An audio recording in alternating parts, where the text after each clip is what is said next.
చలో వరంగల్ ఈ నెల 27 తారీఖు నాడు జరిగే భారత రాష్ట్ర సమితి రజతోత్సవ బహిరంగ సభ పోస్టర్ను ఆవిష్కరించిన కార్పొరేటర్ శాంతి శ్రీనివాస్ రెడ్డి అనంతరం ఆమె మాట్లాడుతూ ఈ బహిరంగ సభకు కార్యకర్తలు, అభిమానులు, ప్రజలు అధిక సంఖ్యలో పాల్గొనాలని ప్రజలకు పిలుపునిచ్చారు.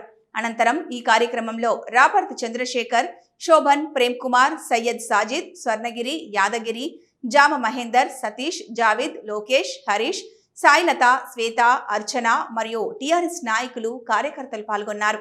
మన భారత రాష్ట్ర సమితి రజోత్సవ సభ సందర్భంగా ఈరోజు అల్వాల్ 134 డివిజన్లో మా బీఆర్ఎస్ పార్టీ లీడర్స్తో పాటు ఈ పోస్టర్ రిలీజ్ చేయడం జరిగింది.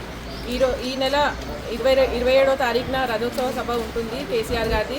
దానికి సంబంధించి మేము అంటే ఎలా వెళ్ళాలి, ట్రాన్స్పోర్ట్ అదంతా కూడా దాని గురించి డిస్కస్ చేసుకొని ఈ సభని విజయవంతం చేయాలని అందరం కూడా కంకణబద్ధులమై అందరం ఆ రోజు ఖచ్చితంగా పొద్దున్నే బయలుదేరి ఆ రోజు మా బీఆర్ఎస్ పార్టీ జెండాని ఆవిష్కరించుకొని అందరం కూడా కలిసికట్టుగా వెళ్ళి ఆ సభని అటెండ్ అయ్యి అందరం కూడా మళ్ళీ తిరిగి మంచిగా రావాలని కోరుకుంటున్నాం.